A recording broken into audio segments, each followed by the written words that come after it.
Hi, Lucy Looker here. I'm Lucy Looker, the reporter for the Foreave Stars International.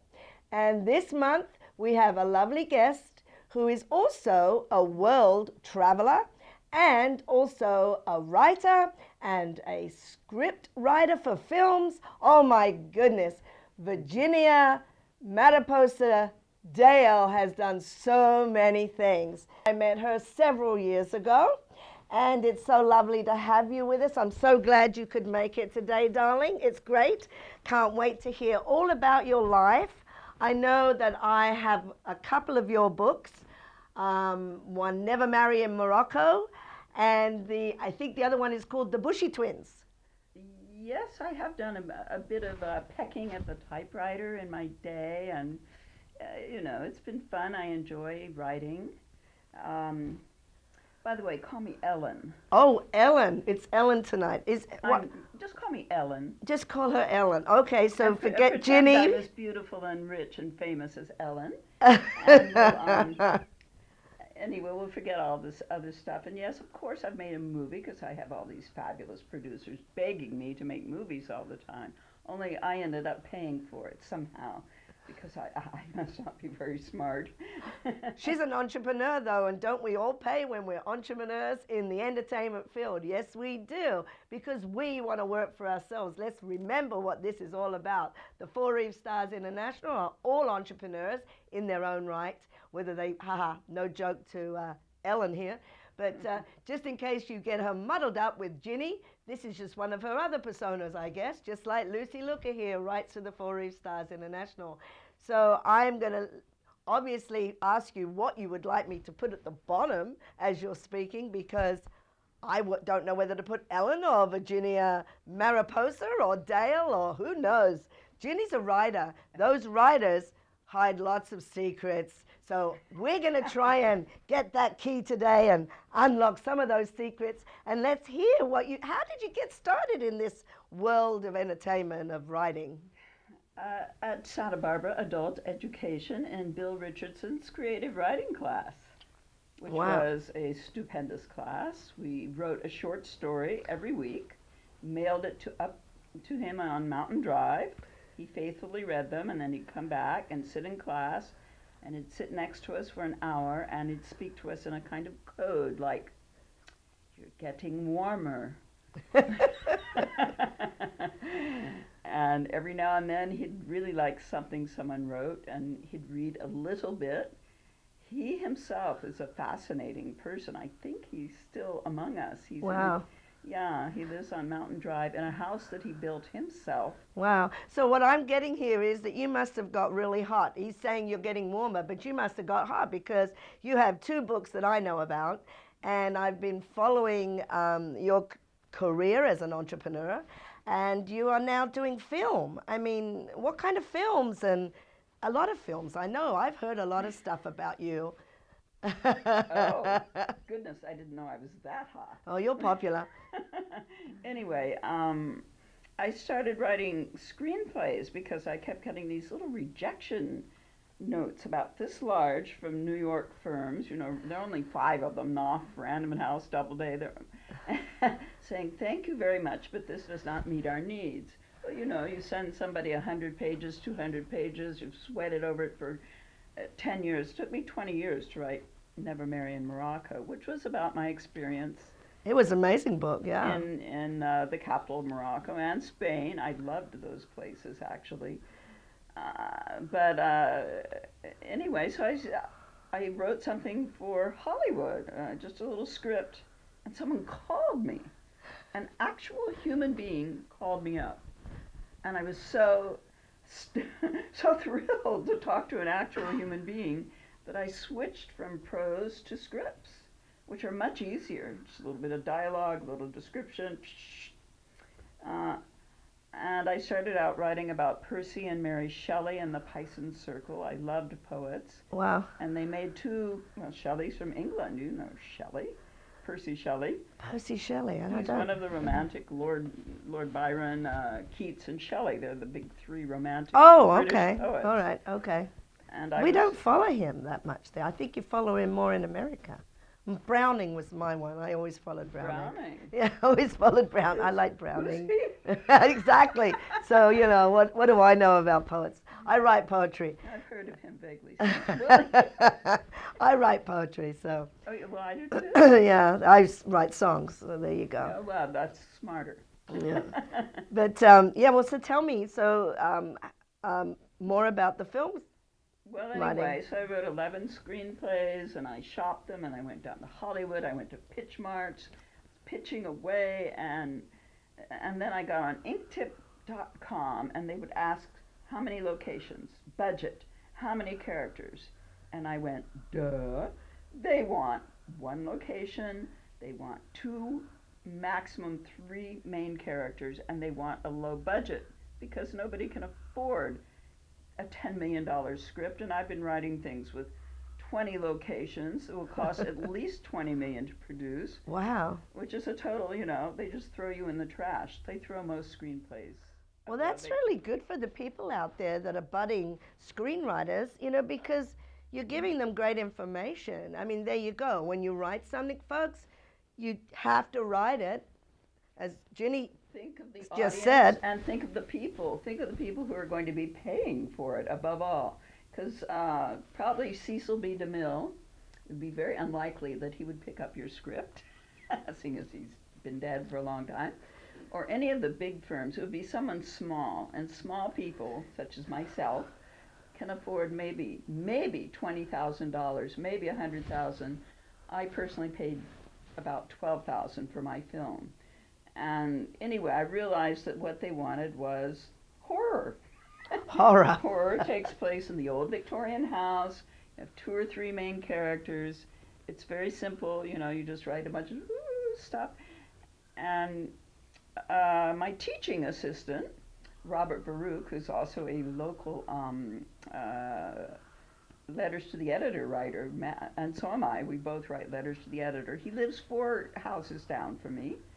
On Chandler Street. I shouldn't say where I live, but anyway. No, I'll cut it out. It doesn't matter. I just gave him some books because I knew he was tutoring students, and I had quit teaching at that point. I was retired, and I went into his house, and Robert was watching Rachel Maddow on MSNBC like this, and he sat me down, and there was this turtle. This blackened turtle in a blackened aquarium on a blackened rock. And I kept looking at the turtle, which did not budge. And I'd say, Robert, that turtle is dead. Oh, no. And he'd say, no, she just never cleans it. And I'm like, so I'd look back at the turtle, I'd look at Robert, who was watching Rachel Maddow, who is wonderful, I adore her. Then I'd look at the turtle, and this sort of surreal atmosphere started to develop. And I kept I kept saying, that turtle is dead. That's not a healthy turtle. It's completely blackened, everything, and it smells bad. Oh my goodness. So I was anyway, I left. Was it dead? It was dead.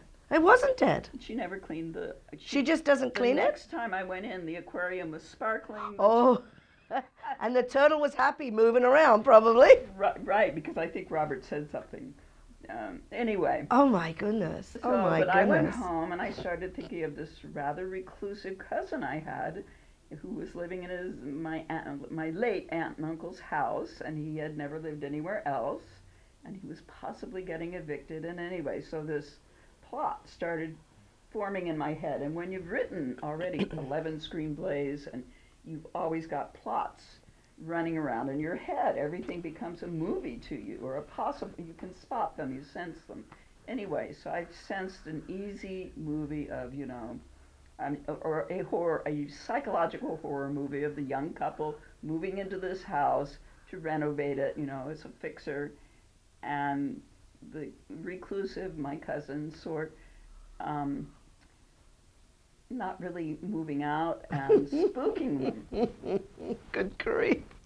Along with a few other things, you know, she stabs the wall bleeds and groans, Oh. and you know, so it's got some psychological horror. You put some cool stuff in for whoever wants that cool stuff. So when is the public going to see this movie, do you think? When Max Margolin polishes it. Okay, so it's really got a deadline. It's going to have an airing, so to speak. Well, it all came together 3 years ago. I cast it. My Starbucks Central casting. I got the manager, Wow. one of the managers, to play the father, and he happened to have a beautiful girlfriend, Ashland, to play the mother. And then I auditioned for a child, and I got the wonderful Summer Fox, who she was in Legally Blonde, the musical. Oh. Yeah, and she's also a science kid. She's got both left and right brain going. So I got this great cast together after starting out with a sort of strange cast, because I auditioned in the jacuzzi at the YMCA. Where else? Because when you've got a movie going in your head, you talk about it. Right. To anybody who'll listen. Exactly. Yeah. So here were a couple of the lifeguards from the Y, and I started pitching my screenplay to them, and I said, oh, well, you can play the father. And then to the other guy, he had sort of long, tousled, scrawny hair, and I said, well, and you can play the scary guy. So here I am casting. Wow, that's amazing. Yeah. But it turned out that they flaked on me. Oh. And so when you make a film, what you're going to find is that most people will flake on you. Yes, well, yeah. It's the same with the TV show. Yeah. It's a TV show. Anyway, but I got the cast, I got almost everything together, but I didn't have the camera crew. Now, without a camera crew, you're not going to make much of a film. But meanwhile, I was rehearsing them. They were going through this thing, had their lines memorized, and we were trying to make it natural. You know, we were using their own names. I was not directing at all, although I'm supposed to be the director, but I was letting them, just do whatever felt most natural. I wanted the Blair Witch kind of feel. Yeah, you wanted it to be activity, natural. That kind of thing. Anyway, there I was with, a friend was going to do it, but then it turned out there was a conflict of interest. So I was like, oh, what am I going to do? So I emailed another friend who was a film buff, and he said, well, you can scout around at UCSB, which I had already done, or City College, or you can email Max Margolin. I said, please give me his email. So I shot an email to Max. His father is Don Margolin. Don and Joyce Margolin are his parents here in Santa Barbara. His father was the father in All My Children. Okay. He's a retired actor. Okay. Max grew up here, and then he was in school at Cal State Northridge at the time, living in a house with 3 other fellows. They were sophomores. He was 20 years old, I guess. Wow. And so they could shoot it over the weekends. And I said, cool, and I'd pay for the gas and whatever they needed.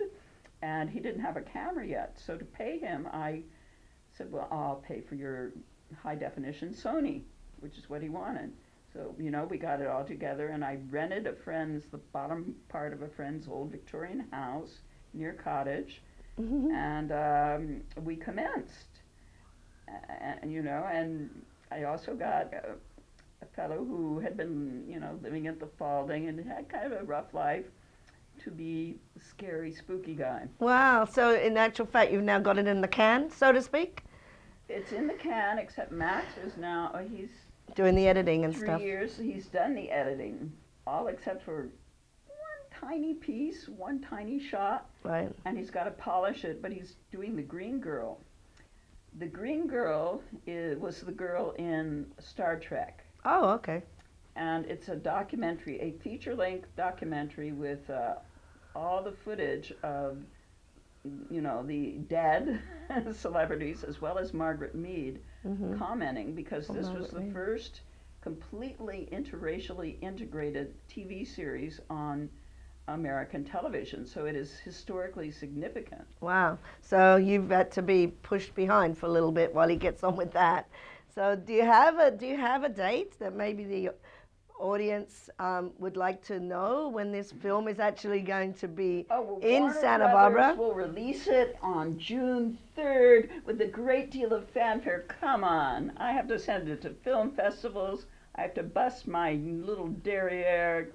Okay, so that's what you have to do next. So yeah. Okay, so well, I think that we really. The only thing I would like to ask you is personal stuff, you know, your family. Where were you born? Where were you raised? How many siblings? How many, you know? Yeah, I was born in Washington, D.C., which is called Washington, D.C. out here, I learned. My dad was Navy. We moved around a lot. I've got a younger sister, 7 years younger, who complains about me being so much older. And my mother is 95. Oh my gosh, congratulations. I know, she's doing great. Yes. I swear, people say she's in better health than I am.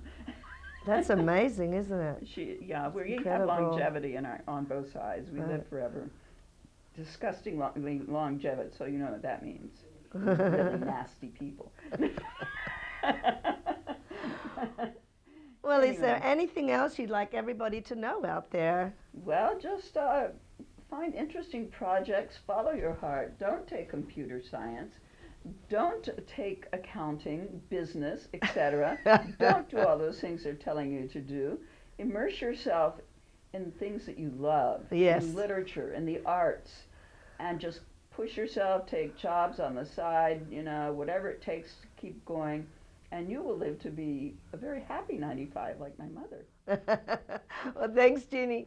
I think that you have it really in the barrel, because that's what I always say. You got to live out your dreams. You got to do what you love, and the money comes. It always does. I mean, here we are living in beautiful Santa Barbara. We can't be doing too bad, right?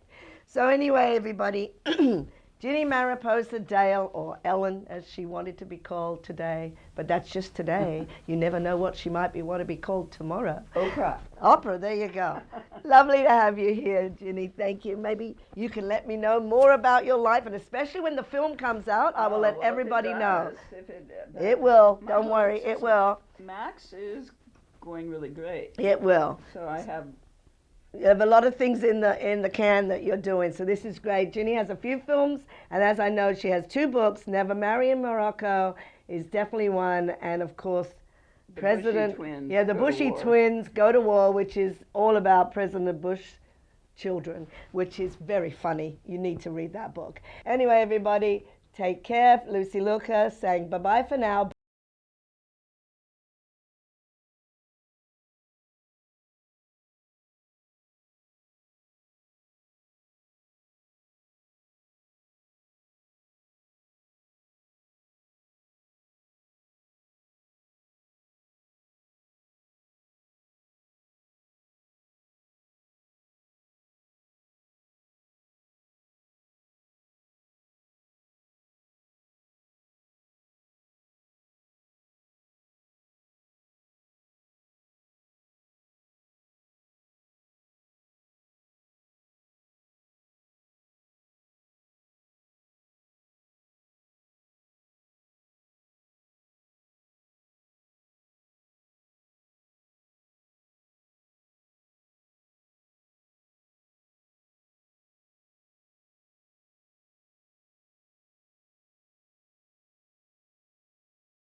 Hello everybody, my name is Janet Ravel Orr, and yes, I'm the CEO and founder of Foreave Stars International and the producer of the Mini Woodstock Festival.